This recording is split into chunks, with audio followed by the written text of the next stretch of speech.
पहले तो तुम अपने स्वरूप को पहचानो कि तुम हो कौन। न मरने वाली आत्मा हो।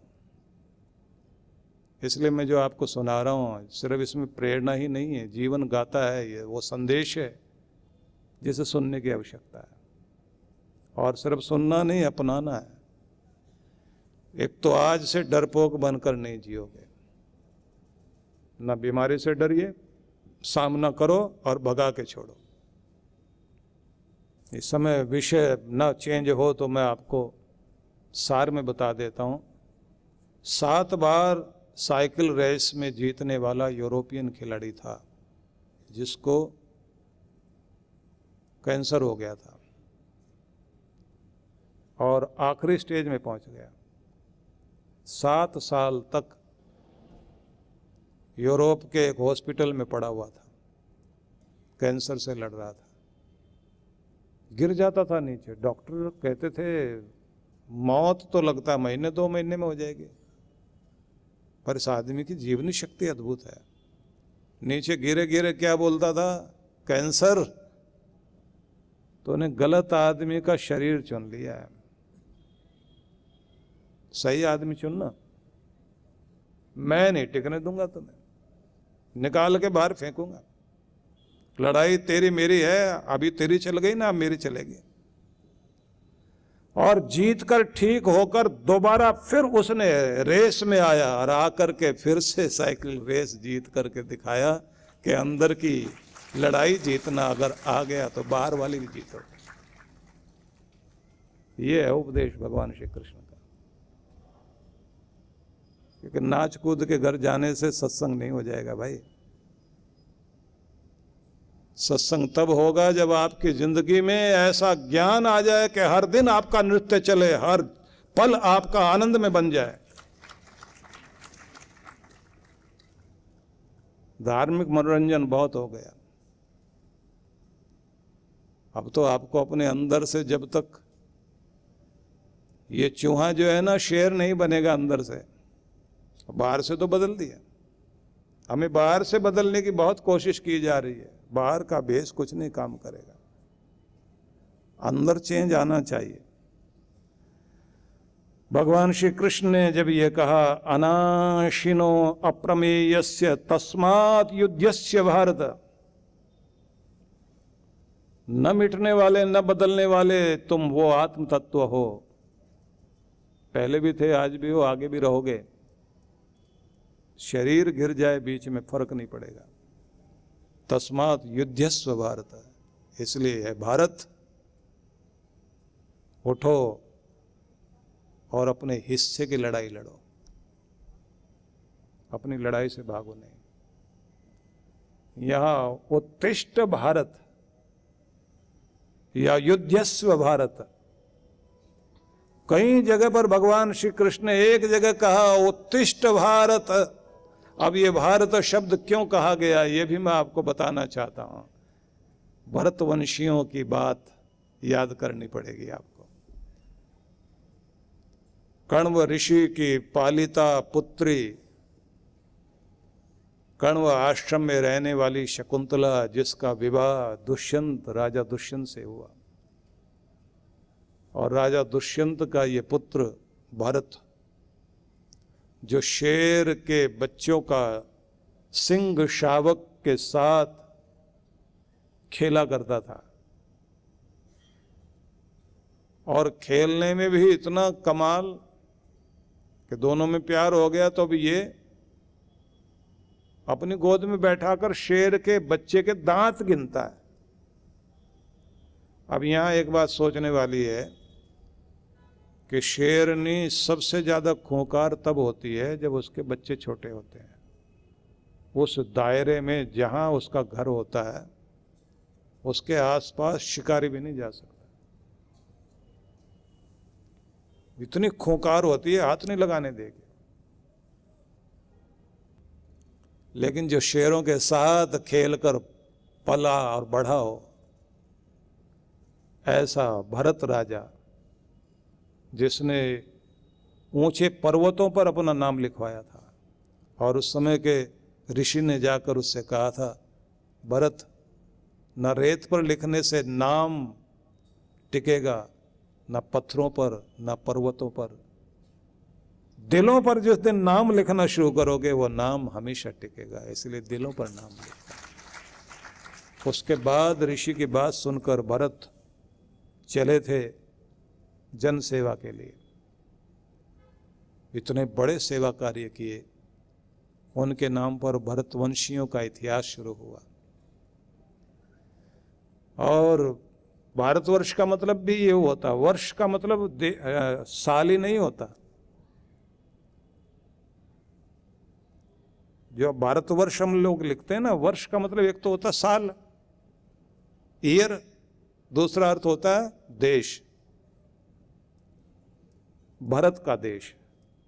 और यहां भगवान श्री कृष्ण क्या बोल रहे हैं, तुम पहले तो अपने स्वरूप को पहचानो। आप पहले भी थे, आज भी हो और आगे भी रहोगे। बीच में शरीर मिटेगा, लेकिन इस मिटने को भी कहा कि जब ये समय आएगा तो रोक नहीं पाएगा कोई।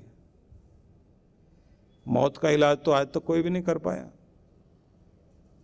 और मरने से पहले मरने वाले नहीं हो, जब मरने का समय आएगा तभी मरोगे ना। तो फिर कायर बनकर एक एक मिनट पर हर पल मरने की जरूरत नहीं है। जब मौका आएगा तब मरने का, तब मरेंगे। लेकिन जब जीने का मौका है तो जी भर के जिएंगे और लड़ेंगे और समस्याओं का सामना करेंगे। एक एक चीज ठीक करके जिएंगे, बहादुरों की तरह जिएंगे। एक एक क्षण का आनंद लेकर जियो। हर समय रोते रहना, हर समय शिकायत करते रहना, ये जीवन के लिए आवश्यक नहीं है। और कहते हैं ये स्थिति तब होती है जो भगवान श्री कृष्ण ने कहा क्षुद्रम हृदय दौर्बल्यम, ये हृदय के छोटेपन की निशानी है। मतलब हृदय की क्षुद्र दुर्बलता है, जिसका क्षुद्र मतलब छोटापन। जब हमारे अंदर बहुत छोटापन हो जाता है, भावनाओं में हम लोग ऐसे कमजोर पड़ जाते हैं। इसने ऐसे क्यों बोल दिया, उसने ऐसे इशारा क्यों कर दिया, इसने ऐसे टोक क्यों दिया। होते हैं ना बहुत लोगों के मूड, एक एक मिनट में तो मूड खराब होता है। अब मैं नहीं जाऊंगा आगे, मैं तो यहीं रुकता हूं, तुमने बोला क्यों। अब मैं खाना नहीं खाऊंगा, तुमने पीछे से टोका क्यों। अब ये कपड़े तुम ही पहनो, मैं तो पहनने वाला नहीं, तुमने ऐसे बोला क्यों। कहीं भी रुक जाएगा आदमी। ये क्षुद्र दुर्बलता बहुत लोगों में है, वो बड़े हो ही नहीं पाते। कुछ लोगों को मैं देखता हूं बड़े बड़े काम करते हैं, लेकिन इतने अंदर से छोटे हैं, उन्हें कोई छेड़ दे बस जाकर, बस अब तो मैं कुछ करने वाला नहीं, अब मैं जा रहा हूं यहां से, एक मिनट में उठ के चल पड़े। और ऐसे लोगों को लोग देखते रहते हैं दूर से ही कि इनको तुम जाके छेड़ो और देखो तमाशा भी। बड़ी बात यह है कि जब आप अपने अंदर की दुर्बलता को जीत लेते हैं तो ध्यान रखना, तब आपके अंदर बड़प्पन आता है। जिंदगी का आनंद भी आप लोग तभी लेते हैं। बर्दाश्त, पूरी भरी सभा में 100 गाली सुनने के बाद भी शांत बैठे थे कृष्ण भगवान। और महाभारत को पढ़िए, वहाँ जो गाली लिखी है ना, वो गालियाँ भी कैसी हैं। भगवान श्री कृष्ण का जी भर के अपमान किया गया, जो वो नहीं है वो बोला जा रहा था। पीड़ा तो हर किसी को पीनी पड़ती है ना। और उस जगह पर जहां अभी अभी सम्मान हुआ हो और अग्र पूजा का अधिकार दिया हो, प्रथम पूज्य का अधिकार दिया हो, उस सभा में वहीं पर कोई आदमी, और वो भी घर का आदमी, अपमान करे। और वैसे तो मैं एक बात आपको कहना चाहता हूं, आप कितनी भी तरक्की कर लीजिए, किसी को कोई फर्क नहीं पड़ता। अगर फर्क पड़ेगा, जाने पहचाने कोई फर्क पड़ेगा, जो आपको जानता है उसे बहुत पीड़ा होती है। ये तरक्की नहीं करना चाहिए। बाकी सारी दुनिया कितनी भी तरक्की कर जाए, आपके निकट वाले, आपके बिरादरी वाला होगा, आपके मोहल्ले वाला होगा, आपके क्लास फेलो रहा होगा, आपके बिजनेस में साथ काम करता रहा होगा, आपका कोई भी जानकार होगा, जब वो आपकी तरक्की देखेगा उसे बर्दाश्त नहीं हो सकता। ये ईर्ष्या भाव होता है आदमी के अंदर, और ईर्ष्या जो है वो माना जाता है कुत्तों में बहुत ज्यादा होती है। कुत्तों में तो इतनी होती है, बस देख लें एक बार, बस उसके बाद तो अपना खाना भी छोड़ के भीड़ पड़ेंगे। पर उनकी भी एक खास बात है, कुत्ते के पास एक बड़ा खास गुण है, उसके मोहल्ले में अनजाना कोई आ जाए उससे भिड़ेगा वो। जाना पहचाना आए तो कहो चलो मिलके दोनों बैठते हैं, यहीं रहते हैं। जाने पहचाने को देख करके कोई बैर नहीं है, कोई ईर्ष्या नहीं। उसके अपने मोहल्ले का, उसकी गली का रहने वाला कोई भी कुत्ता मिल जाए, कुत्ता कुत्ते को पहचाने, उसके बाद दोनों आराम से बैठते हैं। भले उसे कहेंगे तू इस गली में बैठ, मैं यहां बैठता हूं। अनजान आ गया तो वहां पीड़ा है, वहां लड़ाई लड़ेगा। इंसान एकदम उल्टा, अनजान आदमी के चाहे 20 माले की बिल्डिंग है, चाहे 100 माले की है, कितनी भी तरक्की करें, हमारी अपनी 4 मंजिल की बिल्डिंग है, पड़ोस वाला अगर 5 की बना ले तो बड़ी दिक्कत है। जाने पहचाने को देखकर बैर ज्यादा जागता है। और जिस समय आप किसी से भी बैर न रखकर सबकी मंगल कामना करने लग जाएं, और जब ये कहते हैं भगवान ने इसको दिया है तो इसका मतलब मुझे भी, और अगर पड़ोस वाले को जाने पहचाने को दिया है तो अब तो इसका मतलब है हमारी पहचान वालों का ही नंबर लगा हुआ है, तो भगवान ने मेरी पहचान वालों को पहचान लिया है कि यहाँ से लक्ष्मी आनी चाहिए, तो क्यों में अब नंबर मेरा ही है, मेरा भी काम बनने वाला है। तो बहुत अच्छा भगवान ने यहाँ तक, इस क्यू तक आ गए हैं ना, लाइन में ऐसे से देते हुए आ रहे हैं। प्रसाद बट रहा है, भंडारा हो रहा है, भगवान जी देते जा रहे हैं, अब आगे नंबर हमारा ही आ रहा है। तो बहुत अच्छा किया, बराबर वाले तक पहुंच गए। बराबर वाले तक क्यों पहुंचे ये देख के जलना नहीं, बल्कि ये कहना यहां तक आ गए तो क्यों में अब हम। ऐसे अगर सोचोगे तो आपको मिलेगा, और अगर इसको क्यों मिला और मुझे देना दे, इसे तो मिलना ही नहीं चाहिए, बस वहीं गड़बड़ है। तो आपको मैं बता रहा हूं, भगवान कहते हैं हृदय की दुर्बलता का परित्याग करके उत्तिष्ठ भारत, या उत्तिष्ठ परंतप, शत्रुओं को तपा देने वाले, दुष्टों का दलन कर देने वाले, जिसके कारण बुरे लोगों का हृदय उबल पड़ता है, मतलब जो डर के भागते हैं, ऐसे लोगों को, जो तुम्हें निराश करने वाले लोग हैं, उनको भी तुम्हारे जाने से उन पर फर्क पड़ता हो, हिम्मत नहीं पड़े उनकी तुम्हारे सामने बात करने की, ऐसे अगर तुम तेजस्वी व्यक्ति हो और अपने आप को जानते हो, तो पहचानो कि तुम कायर नहीं हो, तुम बहादुर हो, और इस दुनिया में बहादुरों की ही कद्र होती आई है। क्योंकि कहा गया है वीर भोग्या वसुंधरा, इस दुनिया का आनंद वही लोग लेंगे जो वीर है, बिजनेस में भी आगे वही बढ़ेंगे जो जोखिम लेना जानते हैं, समस्याओं से भी मुक्ति वही पाएंगे जिन्हें समस्या का सामना करने के लिए हिम्मत है। जो लोग कमज़ोर बनकर और किस्मत का रोना रोया करते हैं, उनकी ज़िंदगी में दुख हमेशा बढ़ते रहते हैं। तो हमने ये सुना कि भगवान का आदेश कायर नहीं बने, एक। दूसरा, हमें ये शोभा नहीं देता, क्योंकि जैसे परमात्मा अविनाशी तत्व है, तो उनका बेटा ये जीवात्मा भी अविनाशी, मिटने वाला नहीं है। हम ऐसे क्यों हो जाते हैं, भगवान ने वो भी बताया, क्योंकि हमारे हृदय की दुर्बलता है। उस दुर्बलता के कारण ही हम इतने कायर हो जाया करते हैं। इसलिए भावनाओं के उद्वेग में बहने से बचें। और चौथी बात कही है, जहाँ हो, जिस स्थिति में हो, उस स्थिति से ऊपर उठने की कोशिश करो। पड़े मत रहो, उठो। तो ये महान संदेश।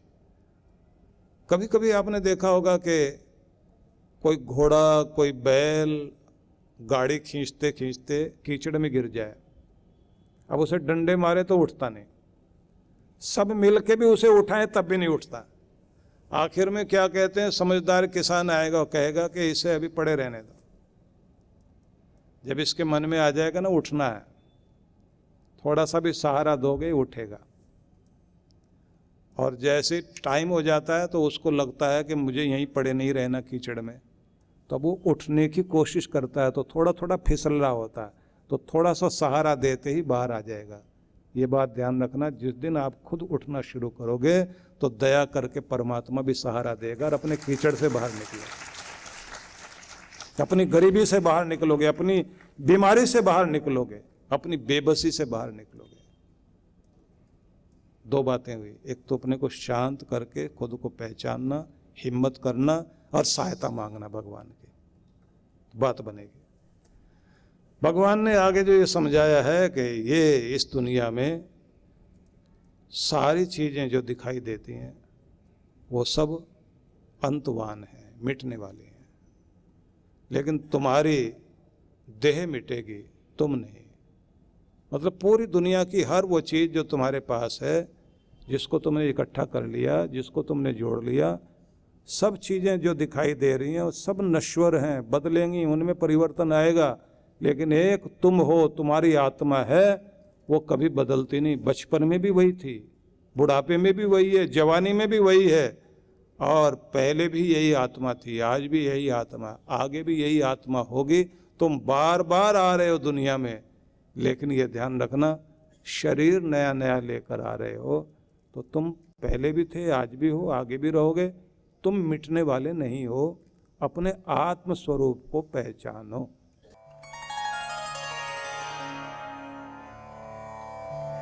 परम पूज्य श्री सुधांशु जी महाराज एवं डॉक्टर अर्चिका दीदी जी के पावन सानिध्य में विश्व जागृति मिशन पिछले कई वर्षों से जनहित को सुख समृद्धि एवं रिद्धि सिद्धि प्राप्त कराने हेतु गणेश लक्ष्मी महायज्ञ का आयोजन करता आ रहा है। इसी क्रम में इस वर्ष भी आनंदधाम आश्रम के पवित्र प्रांगण में 16 से 19 अक्टूबर 2024 तक 108 कुंडीय गणेश लक्ष्मी महायज्ञ आयोजित किया जा रहा है, जिसमें गणेश लक्ष्मी के महाजाप के साथ साथ मंत्राहुति विशेष रूप से होगी। साथ ही 17 अक्टूबर को वरदान सिद्धि साधना में सम्मिलित होकर देव गुरु कृपा प्राप्त करें। कार्यक्रम की रूपरेखा दिनांक 16 से 19 अक्टूबर 2024 प्रातः 8 बजे। विशेष कार्यक्रम 17 अक्टूबर वरदान सिद्धि साधना एवं शरद पूर्णिमा पर गुरु दर्शन। आयोजक विश्व जागृति मिशन। आप सपरिवार इस कार्यक्रम में सादर आमंत्रित हैं। आप घर बैठे भी यज्ञ में भाग ले सकते हैं। यज्ञ में यजमान बनने के लिए संपर्क करें। परम पूज्य सद्गुरुदेव श्री सुधांशु जी महाराज एवं डॉक्टर अर्चिका दीदी जी के पावन सानिध्य में दिव्य भक्ति सत्संग। कार्यक्रम की रूपरेखा दिनांक 24 से 27 अक्टूबर 2024 सायं 5 से 7 बजे। 26 से 27 अक्टूबर वरदान सिद्धि साधना प्रातः 8 बजे। 27 अक्टूबर गुरु मंत्र दीक्षा प्रातः 11 बजे। सत्संग स्थल करमवीर गार्डन सेक्टर 11D मिलन वाटिका के पीछे फरीदाबाद। आयोजक विश्व जागृति मिशन फरीदाबाद मंडल। संपर्क सूत्र। आप सभी इस कार्यक्रम में सादर आमंत्रित हैं। परम पूज्य श्री सुधांशु जी महाराज एवं ध्यान गुरु डॉक्टर अर्चिका दीदी के सानिध्य में विश्व जागृति मिशन द्वारा 26 से 30 नवंबर 2024 तक श्री कृष्ण ध्यान योग का आयोजन किया जा रहा है। विश्व जागृति मिशन पिछले कई वर्षों से अलग अलग स्थानों पर ध्यान साधना शिविर आयोजित करता रहा है, जिनमें अयोध्या, मनाली, ऋषिकेश जैसे पवित्र स्थानों पर विशेष तौर पर ध्यान के शिविर लगाए जाते हैं। इन शिविरों के माध्यम से अब तक हजारों साधकों ने महाराज श्री से साधना के द्वारा अपने मन को एकाग्र कर अपनी इंद्रियों पर नियंत्रण करना सीखा। ये पहली बार है जब महाराज श्री भगवान श्री कृष्ण की नगरी में ध्यान साधना आयोजित करवाने जा रहे हैं। इस कार्यक्रम में द्वारका तीर्थ दर्शन के साथ साथ गोमती स्नान, समुद्री सैर, जप तप और ध्यान करने का भक्तों को सुनहरा अवसर प्राप्त हो रहा है। द्वारका तीर्थ में साधकों के सुखद आवास के लिए सर्व सुविधा युक्त वातानुकूलित कमरे, होटल और धर्मशालाएं आरक्षित करवाई जा रही हैं। ध्यान साधना शिविर में भाग लेने वाले साधकों के लिए स्थान सीमित हैं। जल्द ही अपना स्थान सुनिश्चित करें और अधिक जानकारी के लिए संपर्क करें।